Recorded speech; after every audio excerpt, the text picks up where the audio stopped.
Hello students, मैं रुद्रमूर्ति और Rudra physics classes में आप सबका स्वागत है।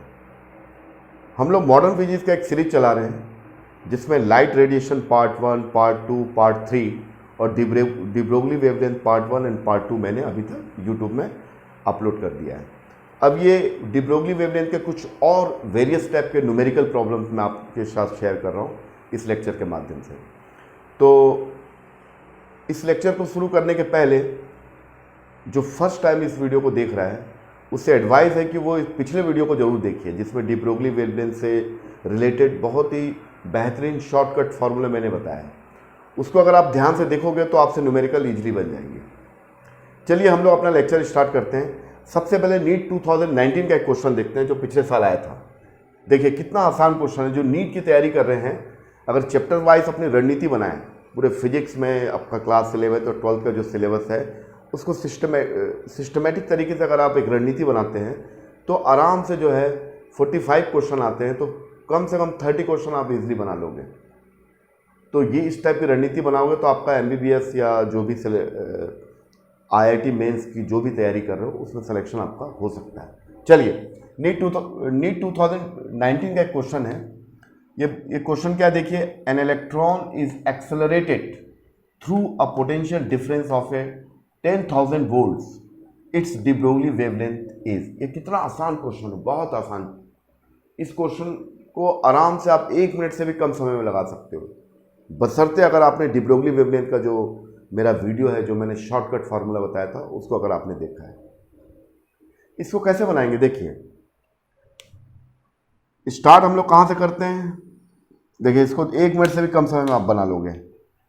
डी ब्रोगली वेवलेंथ का formula lambda is equal to H/P, और P को हम लोग रिलेट करते हैं काइनेटिक एनर्जी से, ठीक है, एनर्जी से। और ये जो एनर्जी है पोटेंशियल डिफरेंस से कनेक्ट होगा H/√2m, तो वही रहेगा E की जगह Q into V। Here Q charge on electron, V is the applied voltage. और मैंने स्टूडेंट आपको ध्यान होगा कि अगर आप ट्रेडिशनल तरीके से लगाओगे, मास रखोगे इलेक्ट्रॉन का, चार्ज रखोगे, वोल्टेज रखोगे, तो आपको बहुत समय लगेगा। वैसे करना भी नहीं है आपको, मैंने इसके पहले वाले लेक्चर में भी आपको बताया था। आपको कुछ नहीं करना है कि ये जो कांस्टेंट वैल्यू ये H/√2mq, ये क्या है, ये H प्लैंक कांस्टेंट है 6.6 इंटू 10⁻34 जूल सेकेंड। m क्या है, मास of electron 9.1 into 10⁻31 kg, and charge on electron is 1.6 into 10⁻19 coulomb. ठीक, इनकी वैल्यू यहां रखोगे तो आपके पास एक शॉर्टकट फॉर्मूला आएगा, बहुत ही बेहतरीन formula, lambda is equal to 12.27/√v, या इसको लिखा जा सकता है √150/v। ध्यान रखना है यहाँ कि ये वोल्ट में रहेगा, इन वोल्ट। यही क्वेश्चन में अगर ऐसा दिया रहता तो यहाँ दिया क्या है, गिवन आपको दिया है वोल्टेज 10,000 वोल्ट। इसी को अगर एग्जाम में 10,000 की जगह 10 किलो वोल्ट दिया रहता तो आपको इसको वोल्ट में कन्वर्ट करना पड़ता, 1000 से मल्टीप्लाई। ये अच्छी बात है कि इसने सीधा वोल्ट में आंसर दे दिया है, लेकिन एग्जाम में ये 10 किलो वोल्ट देगा तो आपको 10 किलो वोल्ट को वोल्ट में कन्वर्ट करना है तो 1000 से मल्टीप्लाई करोगे। तो यहाँ ध्यान रखना है कि जब भी यहाँ V की वैल्यू रखोगे इन्हें वोल्ट में रहेगा वो, राइट। बस आपसे क्वेश्चन बन गया, लैम्डा इज इक्वल टू 12.27। अब ये 10,000 है, 10,000 को मैं लिख सकता हूँ 10⁴ वोल्ट, ओके। तो ये 10⁴ वोल्ट, ठीक है। और इसको सिंप्लीफाई करके स्टूडेंट में लिख सकता हूँ 12.27 अपान ये हुआ 10⁻², तो स्क्वायर रूट से बाहर आ जाएगा वो, तो लैम्डा इज इक्वल टू आएगा, और ये जो वैल्यू है स्टूडेंट एंगस्ट्रम में आएगी। किसमें आएगी, एंगस्ट्रम में। तो 12.27 अपान ये होगा 10 स्क्वायर रूट के बाहर आ जाएगा, ये एंगस्ट्रम में आएगा। तो ये हो गया 100, 10 स्क्वायर का मतलब 100 हो गया ये, तो ये हो गया 100 का मतलब 0.1227 एंगस्ट्रॉम। अब देखिए ऑप्शन को मिलाइए, इस टाइप का कोई ऑप्शन दिया है? सब में तो वही है, लेकिन ये पावर एक्सपोनेंट में डिफरेंस है, तो एक्सपोनेंट को सेट कर लेते हैं। चलिए, यहां पर एंगस्ट्रॉम में नहीं दिया, मीटर्स में दिया है और नैनोमीटर में दिया है, तो इसको अब हम सेट करते हैं। देखिए अब ये बन गया आपसे क्वेश्चन, लेमडा इक्वल टू हो गया 0.1227 और ये 1 एंगस्ट्रॉम का मतलब 10⁻10 मीटर। 1 एंगस्ट्रॉम का मतलब होता है 10⁻10 मीटर। ओके, बन गया आपसे। अब हमको देखना है, अब इसको लिख सकता हूं मैं, lambda is equal to 12.27 into 10⁻²। इसको ऐसा लिखा जा सकता है, इसको एक्सपोनेंट फॉर्म में, इंटू 10⁻10 मीटर। तो फाइनली आंसर क्या आएगा? 12.27 इंटू 10⁻², और ये इसका एक्सपोनेंट 8 हो जाएगा -10। तो final answer will be 12.27 into 10⁻12, और ये मीटर में आएगा। किसमें आएगा? Metre. That means the B option is the correct option. तो ये आपका एमसीक्यू जो पिछले बार नीट 2019 में आया था। चलिए कुछ और क्वेश्चन देखते हैं।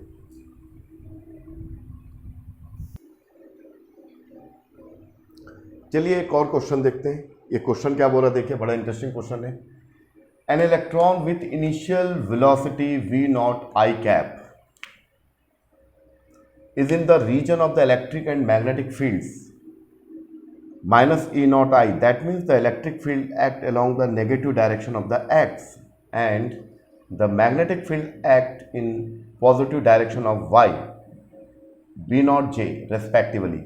The de Broglie wavelength of the electron at time t is given by, there are 4 options are given, 4 option दिया हुआ है। देखिए स्टूडेंट, ये क्वेश्चन बड़ा इंटरेस्टिंग क्वेश्चन है। इस क्वेश्चन में de Broglie वेवलेंथ तो निकालना है, लेकिन उसके लिए हम इसमें एक नया कॉन्सेप्ट दे दिया। वो क्या है? Magnetic effect of current. अगर किसी भी मैग्नेटिक फील्ड या इलेक्ट्रिक फील्ड में अगर इलेक्ट्रॉन एंटर करते हैं या कोई भी चार्ज पार्टिकल एंटर करता है, तो डेफिनेटली क्या होगा, उस पर इलेक्ट्रिक फील्ड भी फोर्स अप्लाई करेगा और मैग्नेटिक फील्ड भी फोर्स अप्लाई करेगा। तो इस न्यूमेरिकल को, मॉडर्न फिजिक्स के इस न्यूमेरिकल को या de Broglie वेवलेंथ को कनेक्ट कर दिया मैग्नेटिक इफेक्ट ऑफ करंट या the magnetic force acting on a charge particle under the influence of the electric and magnetic field. ठीक है, तो इसका बनाएंगे कैसे? बड़ा इजी है। देखिए सॉल्यूशन, स्टेप वन में क्या करेंगे, हमको क्या फाइंड आउट करना है? The de Broglie wavelength of the electron. de Broglie wavelength के लिए हमको h/p चाहिए। या तो मोमेंटम निकाल लें, या फिर अगर मोमेंटम निकालने में प्रॉब्लम है तो वेलोसिटी निकाल लें। जो भी निकाल लो, वेलोसिटी निकाल के मास से मल्टीप्लाई कर दो, तो ये हमारा एम है। इस एम को अचीव करने के लिए हमारे पास कुछ इंफॉर्मेशन है। क्या इंफॉर्मेशन है? देखिए, ये कोई मूविंग चार्ज पार्टिकल है जो एक्स एक्सिस के पॉजिटिव डायरेक्शन में मूव कर रहा है अकॉर्डिंग टू क्वेश्चन। ठीक, इसका मास m है, इसका मास m है, ठीक है, और इसका चार्ज भी है, द इलेक्ट्रॉन, इसका चार्ज है इलेक्ट्रॉन QE,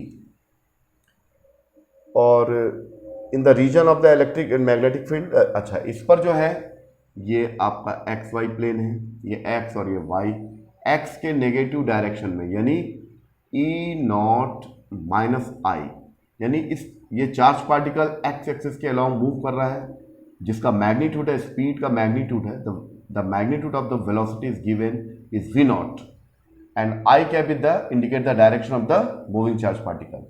इस मूविंग चार्ज पार्टिकल के अपोजिट डायरेक्शन में ये इलेक्ट्रिक फील्ड दिया हुआ है। ठीक है, ठीक, और साथ ही साथ क्या दिया हुआ है, इसमें y डायरेक्शन में एक मैग्नेटिक फील्ड लग रहा है, यानी इस पार्टिकल पर 3 फोर्स एक्ट हो रहा है। इस पार्टिकल पर इसका स्पीड ऐसा दिया हुआ है, और इस पर जो इलेक्ट्रिक फील्ड ऐसा लगा हुआ है एक्स एक्सिस के नेगेटिव डायरेक्शन में, और इस पर मैग्नेटिक फील्ड यहाँ पर B0J। तो ये मूविंग चार्ज पार्टिकल्स का कॉन्सेप्ट क्या है कि इलेक्ट्रिक फील्ड में अगर कोई इलेक्ट्रिक फील्ड में अगर कोई मूविंग चार्ज पार्टिकल मूव कर रहा है या कोई चार्ज पार्टिकल, उस पर कितना फोर्स लगेगा? The force on a moving charge particle या force on a charge particle in presence of the electric field, ये होता है Q और ये E। ठीक। और अगर ये मैग्नेटिक फील्ड में मूव कर रहा है चार्ज पार्टिकल, और आपको मालूम होगा कि इसके बीच का एंगल कितना 90 डिग्री से एंटर कर रहा है, the direction of the velocity vector and applied field is the right angle, that means the charge particle will move circular motion, जैसे वो फील्ड में जाएगा सर्कुलेट होगा। खैर हमको उससे मतलब नहीं है, हमको इसका मोमेंटम निकालना है, फिर भी हम आपको थोड़ा शॉर्ट में बता रहे हैं। तो इस पर कितना फोर्स लगेगा? The magnetic force. अगर कोई चार्ज पार्टिकल है तो ये QVB, दैट मीन्स अगर कोई मूविंग चार्ज पार्टिकल जिसके पास चार्ज है, उसकी स्पीड है और मैग्नेटिक फील्ड में है, तब इस पर फोर्स लगेगा। इसको वेक्टर फॉर्म में अगर लिखोगे, the magnetic force on a moving charge particle Q the scalar quantity V cross B। तो नेट फोर्स कितना लगेगा? फर्स्ट नेट फोर्स होगा, net force on a moving particle is the force due to electric field and force due to magnetic field, ये। और इसी force को बोलते हैं लॉरेंज फोर्स। क्या बोलते हैं student? Lorentz force. F net ये होगा आपका QE प्लस Q, इसको वेक्टर फॉर्म में V क्रॉस B लिखेंगे। Q कॉमन ले लीजिए, F नेट, और ये होगा Q कॉमन आ गया, वेक्टर फॉर्म में लिखेंगे E plus V cross B। That is the most important equation. जब कोई चार्ज पार्टिकल किसी मैग्नेटिक फील्ड और इलेक्ट्रिक फील्ड में मूव कर रहा है तो उस पर दोनों फील्ड फोर्स अप्लाई करेंगे। इलेक्ट्रिक फील्ड जो फोर्स अप्लाई करेगा उसको Fe से रिप्रेजेंट किया गया है, और जो मैग्नेटिक फील्ड जो फोर्स एक्ट करेगा उसको Fm से। इनके कंबाइंड इन्फ्लुएंस से उस पर जो नेट फोर्स लगेगा, इसको बोलते हैं लॉरेंज फोर्स इक्वेशन। इसको बोलते हैं Lorentz force equation. Step number 1 में क्या करना है? हमारा मकसद है कि भाई मोमेंटम निकालना है। मोमेंटम निकालना है तो मास तो है इसके पास, V अगर निकाल दिया जाए तो मोमेंटम निकल जाएगा। ठीक है, अकॉर्डिंग टू हमारे पास इंफॉर्मेशन है कि पार्टिकल है, ये एक्स एक्सिस में मूव कर रहा है, इसके नेगेटिव डायरेक्शन में इलेक्ट्रिक फील्ड लगा है, इसके वाई डायरेक्शन में मैग्नेटिक फील्ड लगा है, तो उसके इन्फ्लुएंस से नेट फोर्स कितना लगेगा, और नेट फोर्स के इन्फ्लुएंस से इस पर कितना एक्सेलरेशन क्रिएट होगा, और जब हम एक्सेलरेशन निकाल लेंगे तो वेलोसिटी भी निकाल लेंगे। तो आपसे क्वेश्चन बन जाएगा। चलिए, यहाँ तक क्लियर हुआ स्टूडेंट्स? अब चलिए इस ऑप्शन को छोड़कर ये क्वेश्चन को हम मिटा देते हैं। ठीक है, अब आप आइए क्वेश्चन पर देखते हैं। अब क्वेश्चन बन गया आपसे, तो लॉरेंज फोर्स इक्वेशन क्या हुआ? लॉरेंज फोर्स इक्वेशन हुआ F इक्वल्स टू ये Q, और इसको हम E नॉट, E की वैल्यू कितना दिया हुआ है? E की वैल्यू दिया E not minus I plus V की वैल्यू कितना दिया हुआ? V नॉट I, फिर क्रॉस प्रोडक्ट, फिर V की वैल्यू दिया है B नॉट J कैप। ठीक, तो F इक्वल्स टू हो जाएगा net force on a moving charge particle, ये होगा minus E nought I plus V nought B not, ये तो मल्टीप्लाई होगा, इसका मैग्नीट्यूड है, इसका डायरेक्शन कहाँ होगा? ये डिसाइड होगा I क्रॉस J से। तो ये साइक्लिक ऑर्डर में आपने क्रॉस प्रोडक्ट में पढ़ रखा है कि I J K, ये I J K, I cross J, ये थर्ड वेक्टर K के इक्वल होगा। तो यहाँ पर फाइनली क्या लिखोगे स्टूडेंट्स? बता गया आंसर आपका, इसको मिटा देते हैं। तो हमारे पास जो आंसर आएगा, देखिए एक दो स्टेप और बचा हुआ है, वो आंसर आ जाएगा हमारे पास F इक्वल्स टू, ये हो गया Q और ये हो गया minus E nought I plus V nought B nought and I cross J equals to K cross. तो ये फोर्स है, according to the Newton second law ये कितना हो जाएगा? m इंटू ए, m is the mass of the moving charge particle, a the acceleration, accelerate हो रहा है in the presence of the electric and magnetic field. तो कितना एक्सेलरेट होगा तो वो निकल जाएगा, ये हो जाएगा minus E nought I plus V nought और ये आपका हो गया के। तो m को यहाँ पर शिफ्ट करो तो ये हो जाएगा a equals to Q upon m minus E nought I plus V nought और ये हो गया आपका k, यूनिट वेक्टर k। चलिए, initially in the absence of the electric and magnetic field, अगर कोई फील्ड नहीं लग रहा था तो चार्ज पार्टिकल इनिशियली रेस्ट में था। Initially that means in the absence of the electric and magnetic field the charge particle is in rest में है। जब रेस्ट में है तो ये इक्वेशन लगाइए v स्क्वायर, क्योंकि हम लोग को क्या चाहिए, v चाहिए, v square u plus v square वाला नहीं लगाओ, अब ये लगा सकते हो g। ये किस में दिया है, हाँ मोमेंटम चाहिए हमको, तो v इक्वल्स टू होगा u प्लस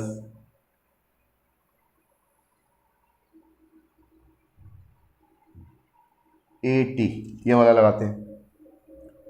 तो इनिशियल स्पीड 0 है प्लस a और ये t v, here v equals to a की वैल्यू ऑलरेडी यहाँ पर हमने फाइंड आउट कर लिया है, q अपॉन m और ये t से मल्टीप्लाई होगा और बाकी वैल्यू को एज इट इज उतार दीजिए।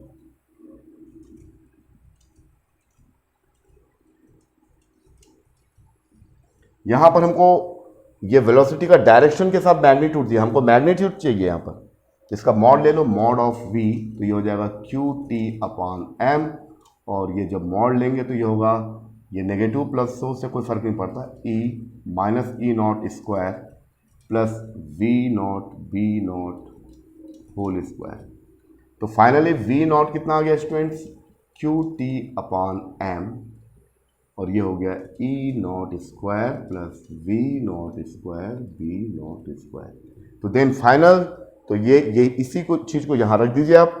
तो D Broglie wavelength associated with electron will be h upon m, v की जगह वो मॉड रख दीजिए q upon t upon m और ये इसका मॉड आ जाएगा e nought square plus v nought square. तो ये मास कैंसिल हो जाएगा, तो अब देखोगे किसके इक्वल हुआ, lambda equals to h upon ये हो गया क्यू टी और ये स्क्वायर रूट में आ जाएगा। अच्छा, ये स्क्वायर रूट लिखना भूल गया मैं स्टूडेंट, स्क्वायर रूट लिखना भूल गया, ये स्क्वायर रूट मॉड लोगे किसी का तो स्क्वायर रूट आएगा ना, तो ये हो जाएगा e nought square plus v nought square ये। तो कौन सा ऑप्शन मेल खा रहा है, ये D option is the correct option. इस पावर को हाफ में लिख दिया, या फिर देखिए मतलब इसको हाफ में लिख सकते हो, पावर हाफ, ये हो गया आपका power half, then D option is the correct. तो इस क्वेश्चन में किया गया है, इस क्वेश्चन में कुछ नहीं किया गया है। पहले हम आपको मालूम है कि आपको मोमेंटम निकालना है, मोमेंटम निकालने के लिए मास को दिया, वेलोसिटी निकालना है। अब आपको मालूम है कि भाई ये जो आपका पार्टिकल है इलेक्ट्रिक और मैग्नेटिक फील्ड में रखा हुआ है, जिसका जो कंबाइंड इक्वेशन बनेगा वो F is equal to E plus V nought ऐसा बनेगा, उसको रख दीजिए और क्रॉस प्रोडक्ट करा दीजिए तो आपको पता चल जाएगा। फिर यह आएगा F is equal to M A निकल जाएगा। इनिशियली जब in the absence of the electric and magnetic field the particle is in rest, तो इससे फाइनल वेलोसिटी निकल जाएगा आफ्टर टाइम टी, यानी टी टाइम के बाद वो कहाँ तक पहुँच गया वो निकल जाएगा। वी की वैल्यू, इसका मॉड ले लीजिए, मॉड लेके यहाँ रख दीजिए तो आपका आंसर आ जाएगा। तो ये अभी आपको क्लियर हो गया होगा। चलिए कुछ और क्वेश्चन देखते हैं जिससे आपका कॉन्सेप्ट और ज़्यादा क्लियर होगा।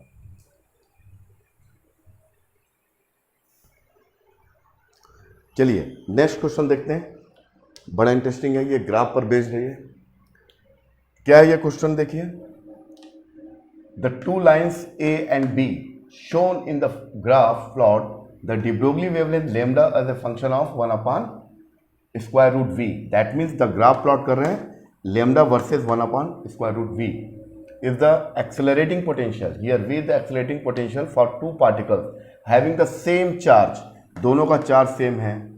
Which of the two represent the particle of the heavier mass? तो इस ग्राफ को देख के आपको बताना है कि किसका मास ज़्यादा है। बड़ा आसान क्वेश्चन है, ग्राफ पर बेस्ड है। तो फिर हम लोग अपने बेसिक चीज़ों पर आते हैं। सॉल्यूशन क्या होगा, देखिए हमारा यहाँ पर किस किस का जिक्र है, वोल्टेज का जिक्र है। तो हम डी ब्रोगली वेवलेंथ को we will write the in terms of the voltage. तो पहला तो ये होता है lambda is equal to H upon p, फिर lambda is equal to under root 2m capital E, इस ई को चेंज करेंगे h upon under root 2m और यहाँ लिखेंगे QV। तो हम इसको यूज करेंगे। ठीक है स्टूडेंट्स, तो अब इसको देखो मैं लिख के दिखा रहा हूं मैं, lambda equals to h upon h is the Planck constant 2m Q into 1 upon under root V।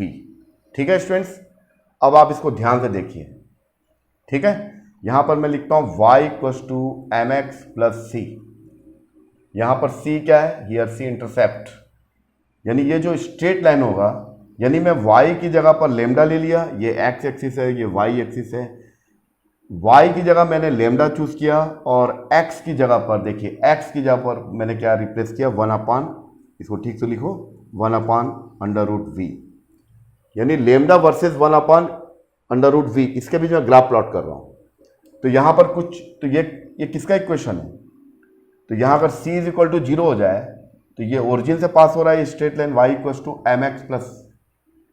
तो अब यहां ध्यान से देखिए, इसको बीच वाले को मिटा दीजिए, देखिए, हाँ अब देखिए, लेमडा की जगह y है, ठीक, लेमडा की जगह y की जगह लेमडा और x की जगह पर क्या है, यहां पर x की जगह पर ये इसका पोटेंशियल 1 अपान रेसिप्रोकल में लिया, 1 अपान स्क्वायर रूट v। तो ये जो m है किसके इक्वल होगा, देखिए ये m इसके इक्वल होगा। This m is called the slope of the straight line, slope of straight line. आपको मेरी बात समझ में आई? फिर से बता देता हूं एक बार, फिर से मिटा के देखिए, फिर से देखिए, बता रहा हूं, बड़ा इजी क्वेश्चन है, लॉजिकल क्वेश्चन है, कुछ नहीं है, बहुत बड़ी बात नहीं है ये। देखिए ये हमको लेमडा और वोल्टेज के बारे में दिया, तो ये इक्वेशन लेंगे, lambda is equal to h upon under root 2m q and v the accelerating potential. चलिए इसको थोड़ा और लिखते हैं, h upon under root 2m q और इसको ऐसा करके 1 अपॉन अंडर रूट v। ठीक, तो इसको मैं लिख रहा हूं lambda equal to h upon under root 2m q और 1 अपॉन अंडर रूट v। अब इसको मैं जो जनरल इक्वेशन है स्ट्रेट लाइन का उससे कंपेयर कर रहा हूं, y equal to mx plus c, here c is equal to 0, ये ओरिजिन से जा रहा है, इंटरसेप्ट नहीं काट रहा है, तो इसको 0, तो ये इसको मिटा देते हैं। अब देखिए लेमडा y की जगह पर क्या लिख दिया मैंने, y लेमडा के इक्वल है, y की जगह लेमडा, x की जगह पर क्या लिख दिया मैंने, 1 अपॉन अंडर रूट v। तो ये जो m किसको रिप्रेजेंट कर रहा है, here m is the slope of straight line, straight line, slope of straight line. ठीक है, this m is the slope of straight line, that means tan theta. तो this slope m is the slope of, यानी ये जो straight line है ये angle कितना बना रहा है, ये और ये, इसका स्लोप कम है, इसका स्लोप ज्यादा, b का स्लोप ज्यादा है। अब इस रिलेशन को देखिए कि m के साथ, m का मतलब हो गया h upon under root 2qm।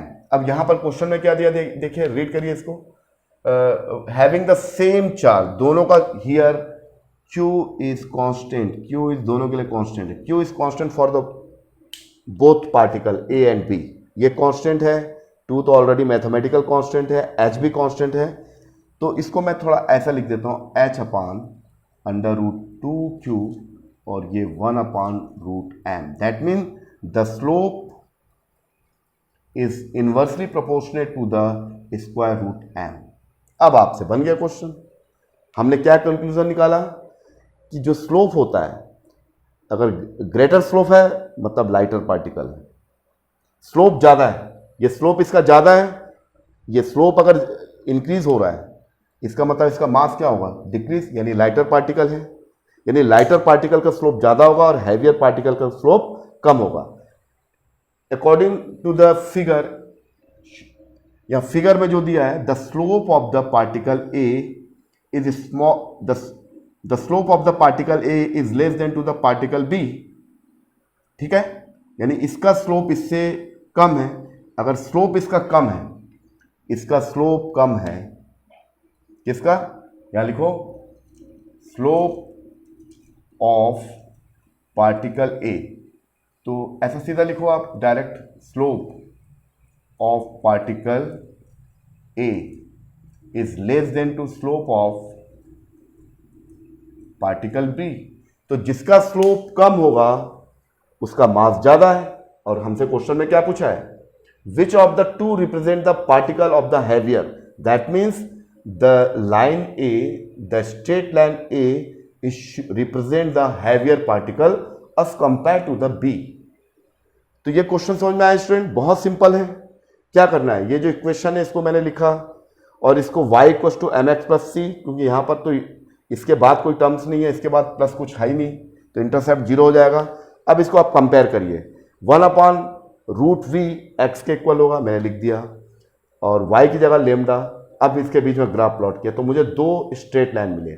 आपको ये बताने कौन सा लाइटर पार्टिकल कौन सा हैवियर पार्टिकल है। तो यहां क्वेश्चन पूछा which of the two represent the particle of the heavier mass, किसका मास हैवियर है। मैं रिलेशन स्टैब्लिश किया, यहां पर जो m is not a mass, m is the not a mass, is the slope, and this slope is h/√2qm.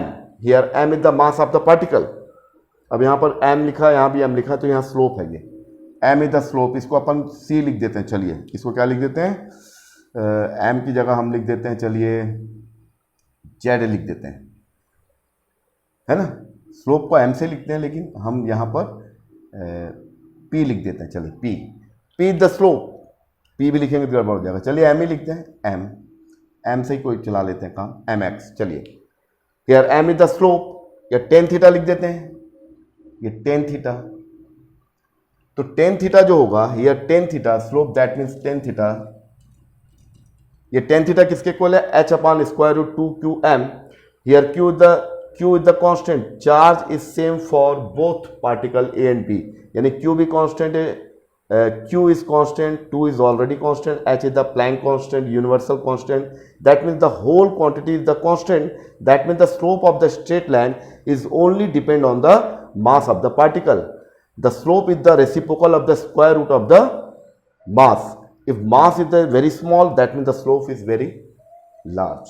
That means slope का mass से उल्टा relation है, that means जिसका slope कम है मतलब that is the a, the heavier particle, और b का slope ज्यादा है मतलब ये lighter particle. That means a is the heavier particle. Why? Because the slope of the a is the less than to the b and b is the lighter particle as compare to the a। तो ये question आपको समझ में आया student. देखिए इस type के question भी आते हैं ग्राफ पर बेस्ड। दो आपको पार्टिकल दे दिया है, दोनों का स्पीड के अकॉर्डिंगली इसका डी ब्रोगली वेवलेंथ और उस पर जो पोटेंशियल हम अप्लाई कर रहे हैं उसका रेसिप्रोकल स्क्वायर रूट लेके निकाला है। तो लेमडा वर्सेस 1/√v के बीच में ग्राफ प्लॉट किया, आपको पूछ रहा है कि किसका स्लोप ज़्यादा है। तो दिखाई दे रहा है कि स्लोप b ज़्यादा है।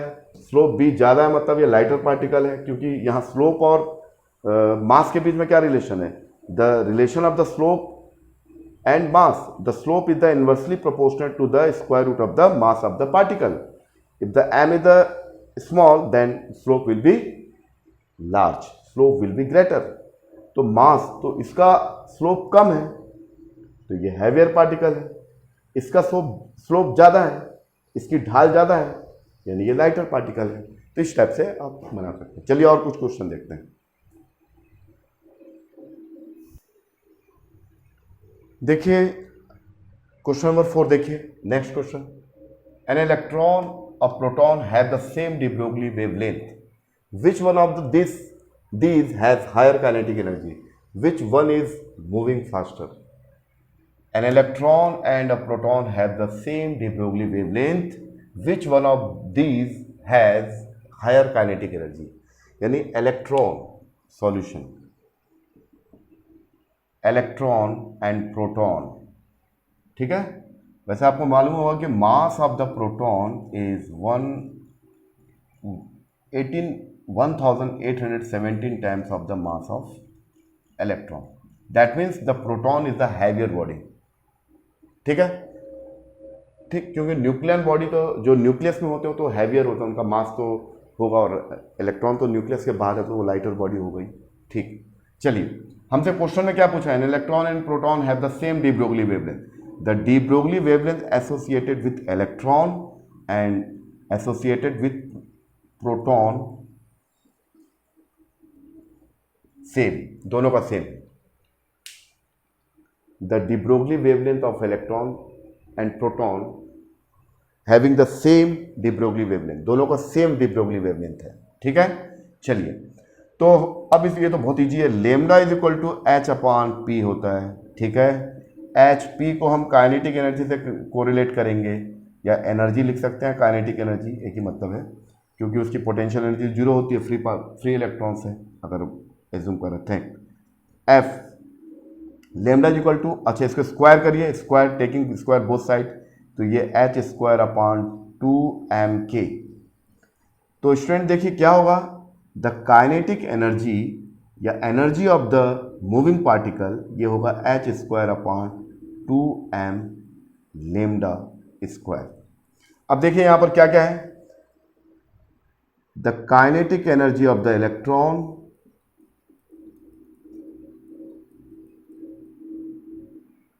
इन दोनों को लेमडा मान लो, इन दोनों की वैल्यू सेम है और ये लेमडा के इक्वल है, तो यहां लेमडा लिखो, lambda. The kinetic energy of the proton H square upon 2mp और ये लेमडा स्क्वायर, दोनों को डिवाइड कर दीजिए तो ये तो वैसे ही मालूम चल जाएगा, the ratio of the kinetic energy of the moving electron to proton. तो इनको डिवाइड करेंगे, एच स्क्वायर सब कैंसिल हो जाएगा, ये mp आ जाएगा, सब कैंसिल हो जाएगा, लेमडा स्क्वायर भी कैंसिल, क्योंकि दोनों का वेवलेंथ सेम है तो लेमडा सपोज कर लिया मैंने, तो ये आ जाएगा mp अपॉन me। ठीक है, तो आप सब which one of this higher potential, मैंने अभी लिखा है कि the mass of the proton, the proton is the heavier particle as compare to the electron, electron से कितना टाइम ज्यादा है, the mass of the proton is the 1870 times is mass of electron. तो here mp is greater than to the me, तो that means the kinetic, अच्छा ये ठीक लिखो ना, मैं ये के अपन, हाँ ठीक है, mp रिवर्स हो जाएगा, ठीक, हाँ ठीक ठीक ओके, तो के अपॉन के P is mp upon me। तो इसका मास ज़्यादा है तो ये एक से ज़्यादा होगा। ठीक है, तो इसका मतलब क्या हुआ, के ई अपॉन के पी, ये भी एक से ज़्यादा होगा, तो then K E is greater than to K P, K E is greater than to K P, तो then the kinetic energy of the moving electron is greater than to the proton. That means electron, which one is the moving faster, electron की speed ज़्यादा होगी as compare to the proton. तो ये question समझ में आ गया student, क्या है, बहुत सिंपल है। An electron and the proton have the same de Broglie wavelength, according to the question दोनों का वेवलेंथ सेम है, तो लेट से लेमडा मान लिया, फिर ये इक्वेशन इसको सेट किया, स्क्वायर कर दिया, फिर ये किया आया इलेक्ट्रॉन के लिए होगा, लेमडा स्क्वायर नहीं लिखेंगे, लेमडा लिखेंगे, इन दोनों का वेवलेंथ सेम है, डी ब्रोगली वेवलेंथ, फिर इन दोनों को सेट किया, that means the kinetic energy the reciprocal of the mass 1/, ये सब कॉन्स्टेंट है, तो ये ऐसा आएगा तो रिवर्स हो जाएगा, mp उधर चलेगा me, लेकिन हमको मालूम है कि mass of the proton is greater than to the mass of the electron, तो इसको अगर आप डिवाइड करोगे तो इज ग्रेटर देन टू 1, तो this ratio also will be equal greater than to 1, ये रेशियो भी 1 से बड़ा होगा, और 1 से बड़ा होगा मतलब इसकी kinetic energy of the electron is greater than to the kinetic energy of the proton. That mean the proton ज़्यादा फास्ट मूव करेगा as compare to the electron ज़्यादा फास्ट मूव करेगा as compare to the proton. तो students clear हो गया, चलिए अगले numerical की ओर चलते हैं। चलिए एक और इंटरेस्टिंग क्वेश्चन देखते हैं जो इलेक्ट्रॉन और फोटोन से रिलेटेड है। An electron and a photon, ये फोटोन है not a proton, N electron and a photon have same wavelength, which one possesses more energy, यानी दोनों की एनर्जी सेम है, दोनों का वेवलेंथ सेम है। दैट मीन्स देखिए ये क्वेश्चन बड़ा इंटरेस्टिंग क्वेश्चन है, देखिए यहाँ फोटोन दे दिया है यहाँ पर, और फोटोन की जो स्पीड होती है, speed of the photon is equal to the speed of the light. तो अब इसके लिए फॉर्मूला क्या लगाओगे, देखिए इलेक्ट्रॉन, अच्छा यहाँ दिया है according to the question, according to the question ये क्या दिया हुआ है, the de Broglie wavelength associated with electron and proton, ये फोटॉन का और इलेक्ट्रॉन का दोनों का सेम है, मान लीजिए लेमडा है, लेट से दोनों का सेम है, मान लीजिए लेमडा के इक्वल है और दोनों इक्वल है। तो बोल रहा है कि दोनों में से कौन ज़्यादा एनर्जी रखेगा अपने पास, किसकी एनर्जी ज़्यादा होगी, इलेक्ट्रॉन की ज़्यादा होगी कि फोटॉन की। तो ये थोड़ा सा इंटरेस्टिंग है। तो इसके लिए हम लोग यूज़ करेंगे, इट इज़ की पॉइंट है ये, जब भी हम फोटॉन का एनर्जी निकालते हैं, आपको मालूम होगा द एनर्जी, इसको बोलते हैं when the speed of particle, speed of the particle is it approaches to the speed of the light.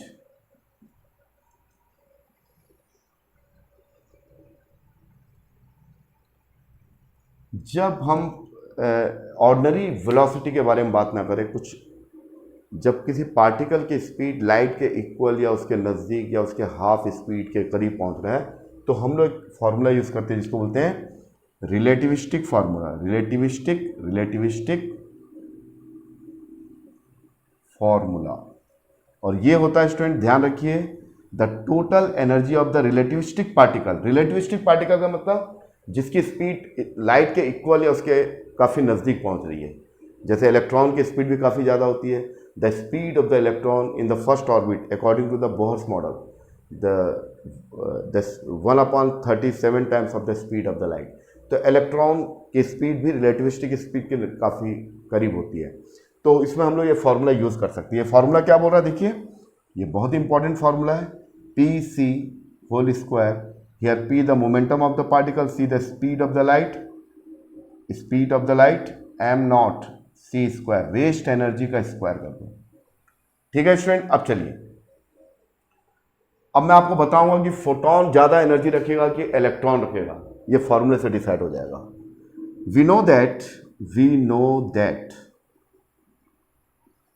क्या जानते हो, द रेस्ट मास ऑफ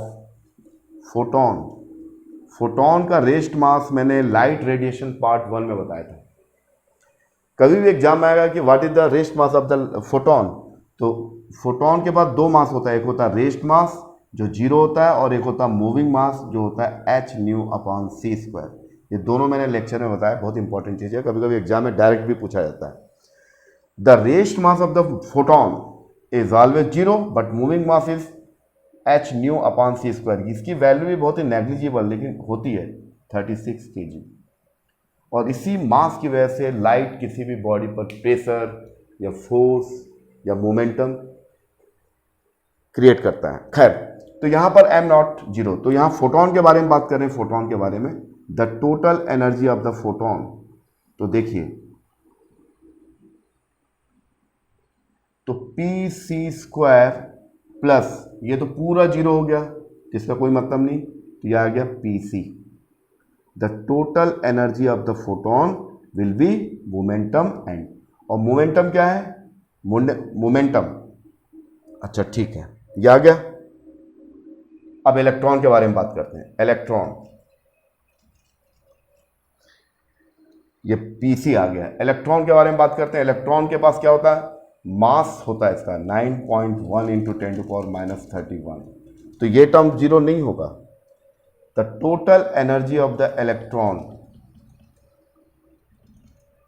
तो pc² प्लस m0c², यानी इलेक्ट्रॉन वाले केस में ये भी होगा और ये भी होगा, फर्स्ट टर्म और सेकेंड टर्म।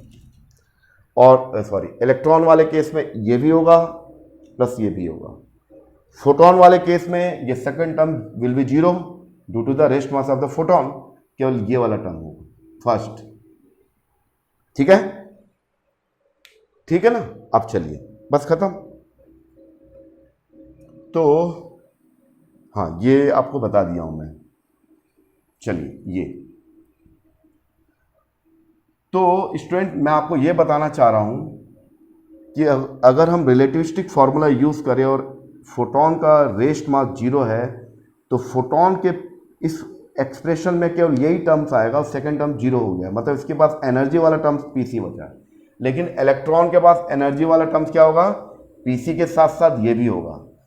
और यहां पर लेमडा दोनों के लिए सेम है, lambda is same for both electron and photon.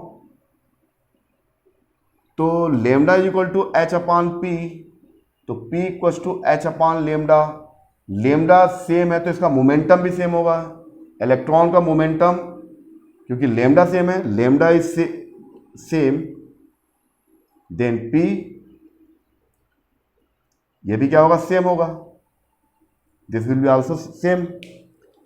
Here lambda is same, ये कांस्टेंट है इलेक्ट्रॉन के लिए, फोटोन के लिए, ये बदल नहीं रहा है, तो ये भी उतना ही रहेगा, चाहे वो इलेक्ट्रॉन हो चाहे फोटोन हो।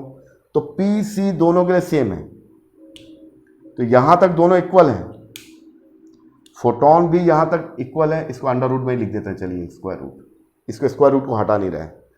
तो फोटोन के लिए भी क्या है, पी, ये भी उतना ही होगा, इलेक्ट्रॉन के लिए पी उतना ही होगा। क्यों? क्योंकि दोनों का वेवलेंथ सेम है, तो वेवलेंथ सेम होगा तो मोमेंटम भी सेम होगा। क्योंकि मोमेंटम किससे डिसाइड होता है, the momentum is the decided by the de Broglie wavelength associated with particle. Particle के साथ जो डी ब्रोगली वेवलेंथ, तो दोनों का डी ब्रोगली वेवलेंथ सेम है तो मोमेंटम सेम होगा, चाहे वो इलेक्ट्रॉन हो चाहे फोटोन। तो यहां तक दोनों साथ साथ में ठीक है। यहाँ फोटोन की energy P C whole square, ये वाला टर्म, ये दोनों साथ हैं। लेकिन रेस्ट मास किसका इक्वल है, रेस्ट मास इसका जीरो, ये जीरो हो गया, लेकिन इसका जीरो नहीं है। इसका मतलब आप दोनों को लिखो और खुद ही पता लगा लो किसकी एनर्जी ज्यादा होगी। यानी फोटोन के पास केवल इतनी एनर्जी है और इलेक्ट्रॉन के पास इतनी एनर्जी के साथ साथ ये भी है।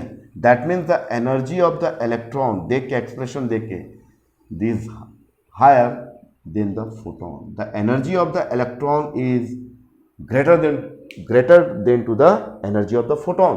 यानी इलेक्ट्रॉन और फोटोन के बारे में बात किया जाए और दोनों का डी ब्रोगली वेवलेंथ सेम है, तो हम इस एक्सप्रेशन से पता लगा सकते हैं कि इलेक्ट्रॉन की एनर्जी जो है, the energy of the electron is greater than to the energy of the photon. Why?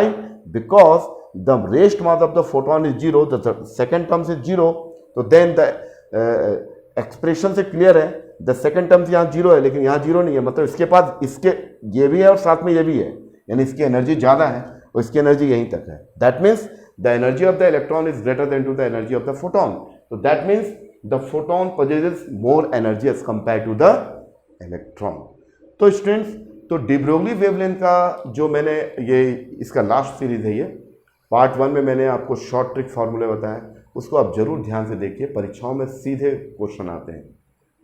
Second मैंने न्यूमेरिकल बताया, न्यूमेरिकल के 2 वीडियोस मैंने यूट्यूब में डाला है। पहला न्यूमेरिकल प्रॉब्लम नीट और IIT से रिलेटेड कुछ क्वेश्चन और अदर कॉम्पिटिटिव एग्जाम से रिलेटेड क्वेश्चन डाला है, और अभी मैंने कुछ स्पेसिफिक टाइप के क्वेश्चन बताया।